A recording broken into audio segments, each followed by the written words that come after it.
McDonnell. Very good morning to you, Mr. McDonnell. It all seems to be falling apart. Isn't the game up for Jeremy? No, Jeremy's not going anywhere. The sovereign body of our party are our members, and Jeremy was elected with, well, the biggest mandate any political leaders had from their own party only 9 months ago, so he's not going anywhere. But the edifice is crumbling. We're just hearing in my ear, Gloria Di Piero has gone. Much more to come. We mentioned there's seven. Well, could be a whole lot of them. It's a shame. Maybe not you. No. Okay. But it's crumbling. No, it's a shame. It's a shame. I'm disappointed. And I'll tell you why I'm disappointed. It's that we've got a responsibility at the moment. The country is in a pretty perilous state after the referendum. We've got to negotiate a deal with Europe. Now's the time to recognise our responsibilities to the country, not get into party squabbles. But it's a shame. The party's falling apart. No, it isn't. The rank and file of the Labour Party, I think, will overwhelmingly support Jeremy Corbyn. Will form those ones who resign from Shadow Cabinet. They'll be replaced. It's disappointing. I'm really sad they have, but we'll move on. You sound like Earl Haig in the First War. You know, people going over the top and getting mown down. There are plenty more. The Shadow Cabinet is falling apart. As I say, present company accepted. So many senior figures resigning or being sacked, and you're just saying, well, there's plenty more to replace them. A number of people have stood down. The people who are the real decision makers in our party about who's the leader or not are our members. They made that decision 9 months ago. Now, if some members of the Parliamentary Labour Party want another leadership contest, well, that's up to them, and we can go ahead with that. But what I'm saying is it's a real pity, because now's the time when we've got a government in disarray, we've got huge issues to face as a result of what's happened after the referendum, particularly negotiating the best deal we can to protect our country. I think it's a real shame that people aren't stepping up to their responsibilities. People out there aren't interested in party squabbles. They want to see a decent opposition, a decent government. OK, so are you saying then that even if the MPs, the Labour MPs, get Jeremy Corbyn to stand down, they get him out, there will of course be another leadership contest, you want to see Jeremy Corbyn stand? I'll chair his campaign committee like I did last year, and I think the rank and file of the Labour Party membership will re-elect him. But if there's going to be a leadership election, let's go for it, and Jeremy will stand. I think he'll be re-elected. However, I think it's a real shame. I'm really disappointed, not at this point in time when the country needs us so much. So you are saying to the MPs, you're out of touch with the membership? I think what I'm saying to them, think very, very carefully about the situation our country faces at the moment. We have a bigger responsibility to the country than we do to internal party squabbles. Also, go back to your constituencies and consult your members as well. Let's take the heat out of this and everyone calm down. I think lots of people are very tired. They may not have slept since Thursday. I think they should all have a good night's sleep and all calm down. Would you be a candidate if Mr. Corbyn decides, doesn't get on the ballot paper or decides he doesn't want to stand? Would you stand and represent those values? Jeremy's not going anywhere. He'll be the candidate if there is a leadership election. I'll chair his campaign committee, and I'm not standing no matter what happens. He'd be in a funny position, though, wouldn't he, with those MPs, so many of his MPs who have said explicitly now, we know what they've been saying behind the scenes for many, many months now, but to put it on the record that we do not support you, we don't want you as leader. I think most of those MPs respect the views of their party members back in their constituencies and overall. I think they do. And I think if they've got anxieties at the moment, I'm just saying calm down, consult your members, and let's get on with the job of being a good opposition, but protecting the interests of our community and our country. Well, this seems to flow from the criticism of Mr. Corbyn's campaigning and indeed how firmly he really did want the UK to remain within the European Union. What do you think of the fist he made of it? I think he was in exactly the right position, because what he was arguing for, Hilary Benn led our campaign in the Shadow Cabinet, and what Jeremy was saying is, look, you've got to... So it's Hilary Benn's fault? No, I'm not blaming anybody. This isn't what this is about. What Jeremy was saying is that we've got to recognise that people have criticisms of the European Union. That's why we need to campaign for Remain and reform. And I think he took the right position. We lost it marginally. His job, he was told very explicitly, deliver Labour voters and deliver young people. They're the two target groups. Seven out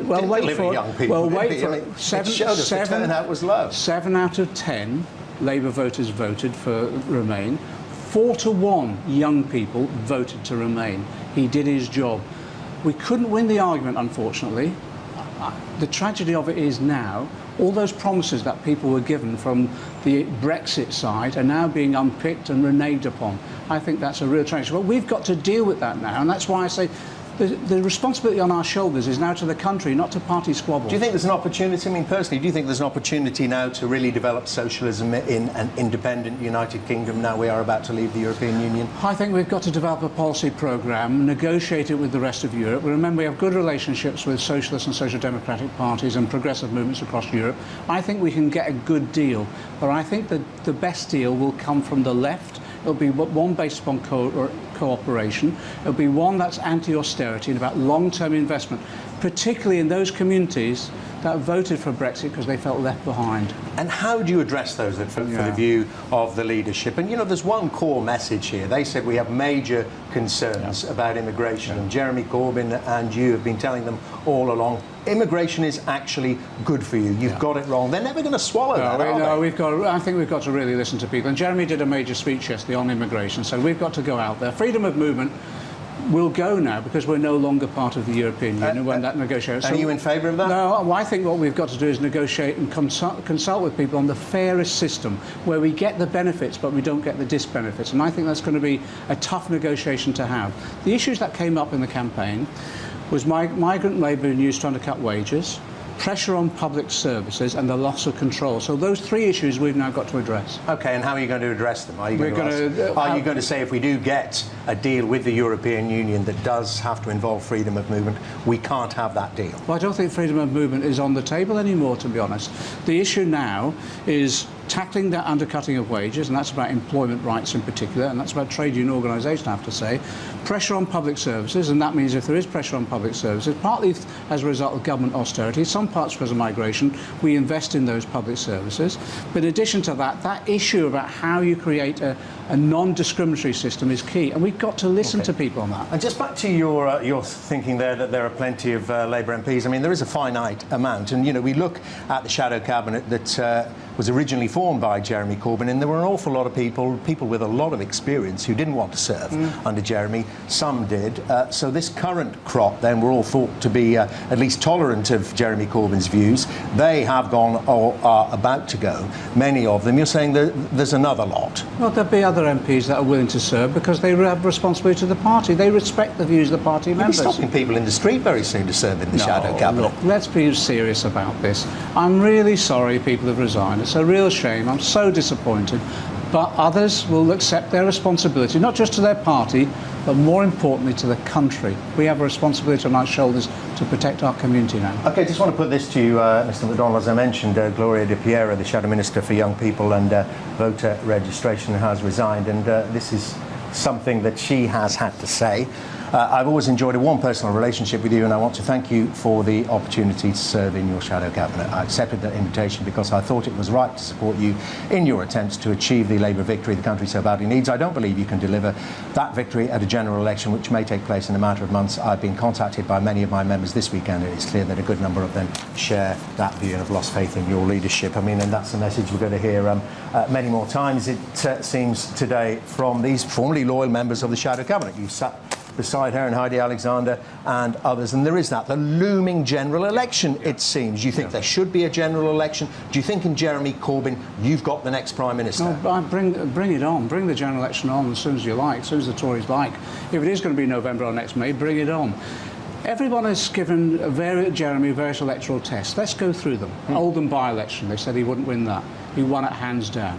Parliamentary by-elections, he's increased the majority on every occasion. Local government elections, we won every mayor election. We matched Ed Miliband at his very highest election. Every electoral test he's won. Well, excuse me, but it's rather trumped by the referendum campaign. He was on the Remain side. That wasn't a party political campaign. It was one single issue. It wasn't a judgment on the Labour Party. It was a judgment of people on that particular issue. Every other electoral test, he succeeded. So Jeremy Corbyn can win back all those people who defied his commands to vote for Remain. He can win them all back. All the people that didn't vote for Ed Miliband in the general election, and all the Scots voters that didn't vote for you either. He can win them back. Look at his trajectory. In every election so far, we've won. In every electoral test, we've won, and we increased our majorities. I think we're on path to win a general election, but it requires two things: hard work to campaign and a united party. This, unfortunately, sets us back. So that's why I'm saying to Labour MPs, look, hold together. We've got a tradition in our party. We call solidarity. We need solidarity Hold now. together.